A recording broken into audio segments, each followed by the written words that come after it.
Welcome to online lecture. Our next example is prove that for any quadratic function px square plus qx plus r, the value of theta value ક્યાંથી આવી? Alternating form of Lagrange's theorem. For any theta in Lagrange's theorem is always 1/2. એટલે થીટાની value હંમેશા 1/2 મળે, જે 0 અને 1 ની વચ્ચે જ આવે.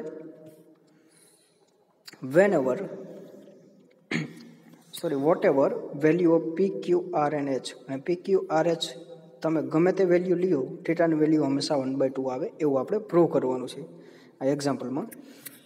સો ફંક્શન કયું આપેલું છે? px square plus qr, qx plus r for each interval close interval a to a plus h.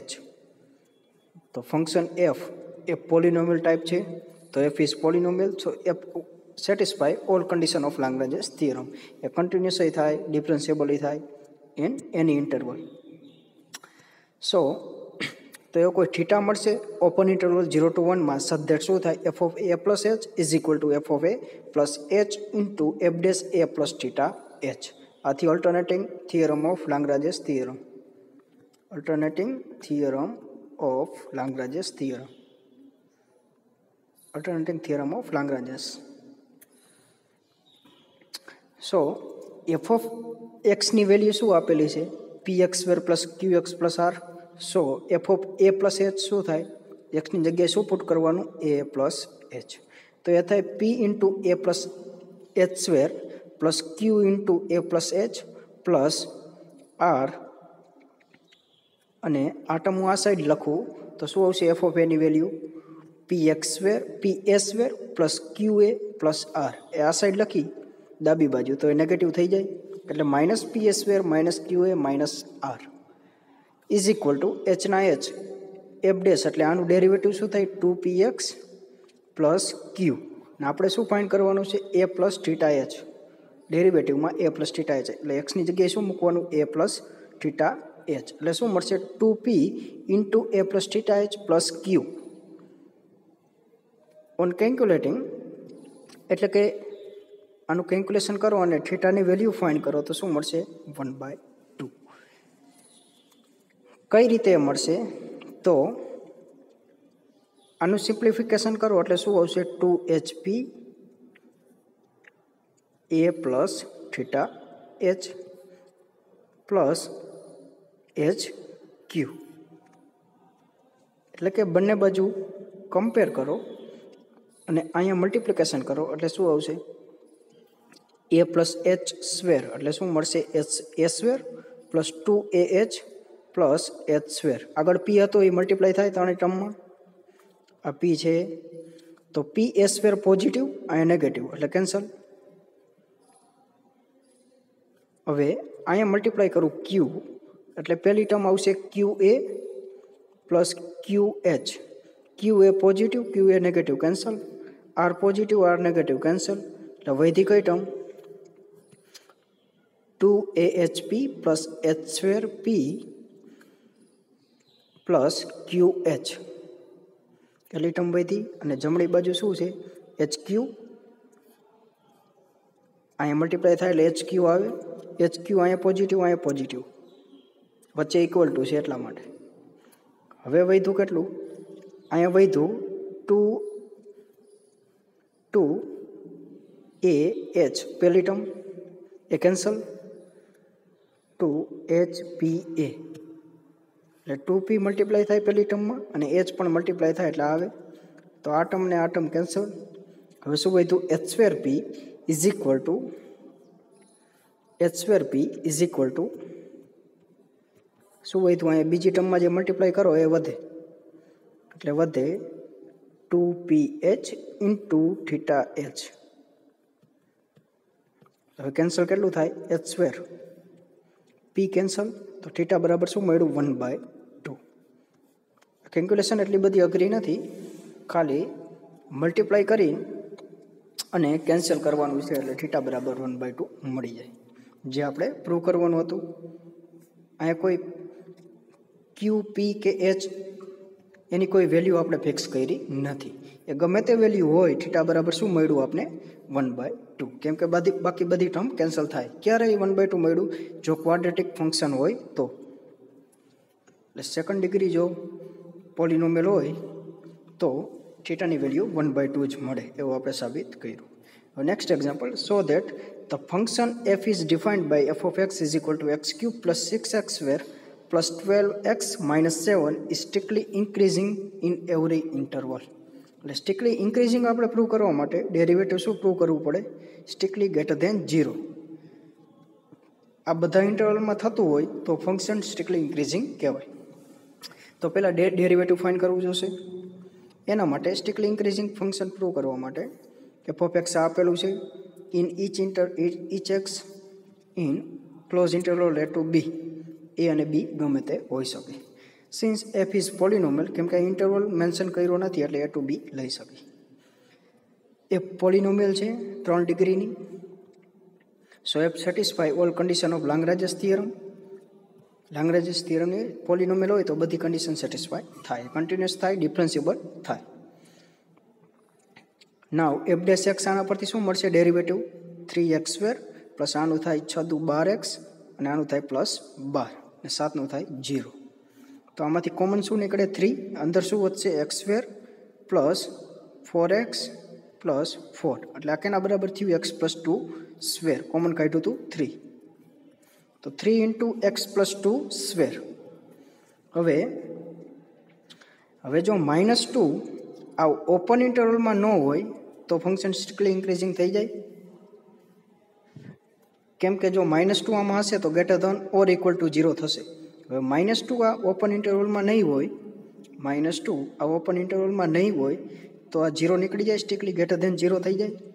Strictly greater than 0 થઈ જાય તો ફંક્શન ઇન્ક્રીઝિંગ થઈ જાય, સ્ટ્રિક્ટલી ઇન્ક્રીઝિંગ. હવે બીજા કેસમાં therefore f is strictly increasing in open interval a to b.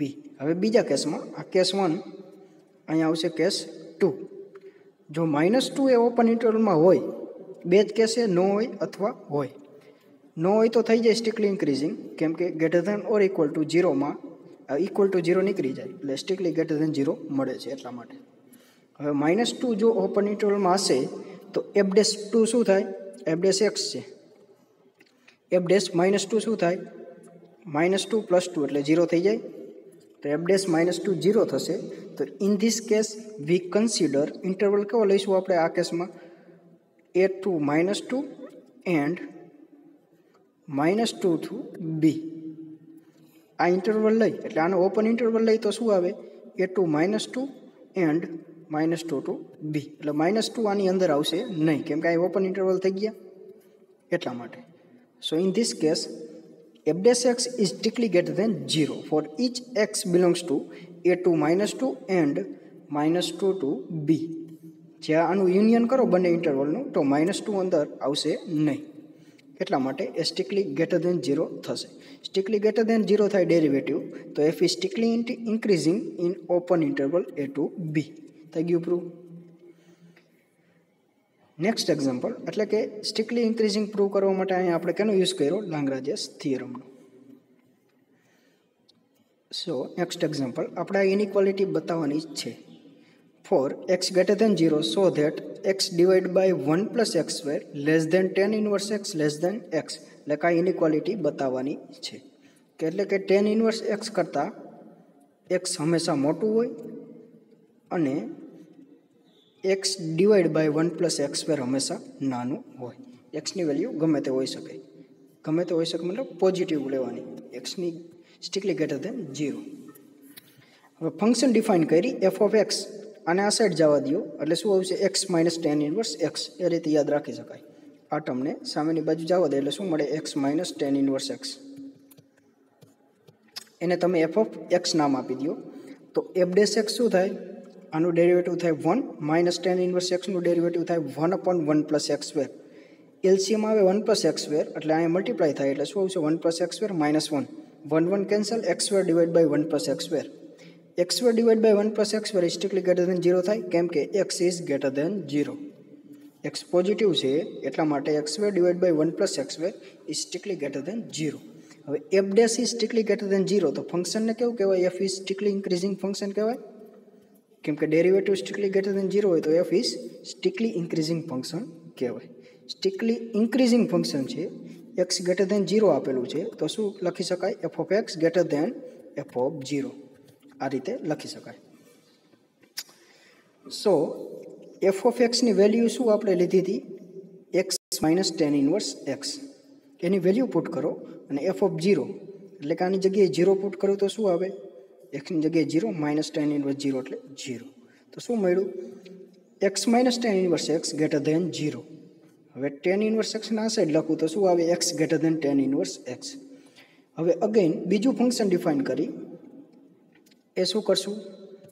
આ function આને આ સાઈડ લખો, આ ટર્મને આ સાઈડ લખો એટલે tan inverse x minus X plus x square. એ ફંક્શન ડિફાઇન કર્યું. હવે ડેરિવેટિવ ફાઇન્ડ કરી શું મળે છે? 1/1 પ્લસ એક્સ સ્ક્વેર માઇનસ એટલે કે ટેન ઇનવર્સ એક્સનું ટુ ડેરિવેટિવ થયું 1/1 પ્લસ એક્સ સ્ક્વેર. આનું ડેરિવેટિવ શું થાય? ભાગાકારની રીતે કરવું પડે એટલે છેદનો વર્ગ છેદ એમને માઇનસ ઇન્ટુ અંશનું વિકલન માઇનસ અંશ એમનમ છેદનું વિકલન એ થશે 2x. હવે એલસીએમ આવશે 1 પ્લસ એક્સ સ્ક્વેર એનો હોલ સ્ક્વેર. એટલે અહીંયા એક તૂટે છે એટલે અહીંયા એક મલ્ટીપ્લાય થાય એટલે 1 પ્લસ એક્સ સ્ક્વેર માઇનસ અહીંયા માઇનસ મલ્ટીપ્લાય કરું એટલે વચ્ચેની ટર્મ થશે પ્લસ છેલ્લી ટર્મ. કેન્સલ કેટલું થાય? -1 ઉપર શું વધશે? 2x square divide by 1 plus x square એનો સ્ક્વેર. આ બધી ટર્મ પોઝિટિવ છે એટલા માટે સ્ટ્રિક્ટલી ગ્રેટર દેન 0 થશે, કેમ કે x is strictly greater than 0 છે એટલા માટે આ ટર્મ પણ સ્ટ્રિક્ટલી ગ્રેટર દેન 0 થશે.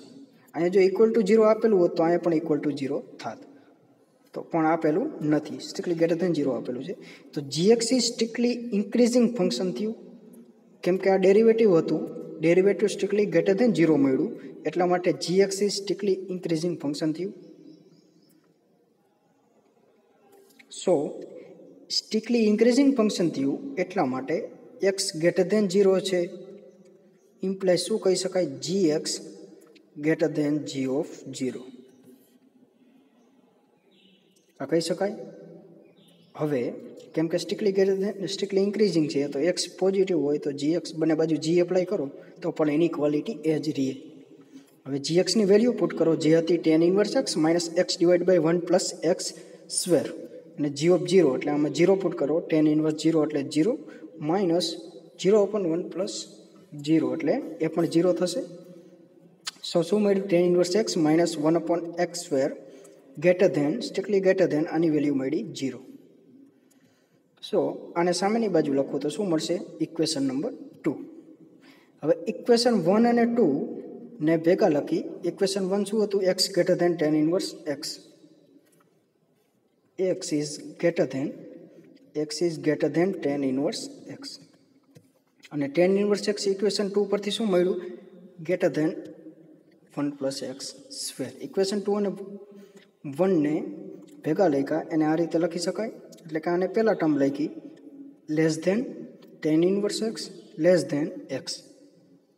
થઈ ગયું prove. Hence x divide by 1 plus x square is strictly less than tan inverse x less than x. Hence the example. Next example એના જેવો જ છે, જાતે ટ્રાય કરજો, નેક્સ્ટ લેક્ચરમાં આપણે ગણીશું.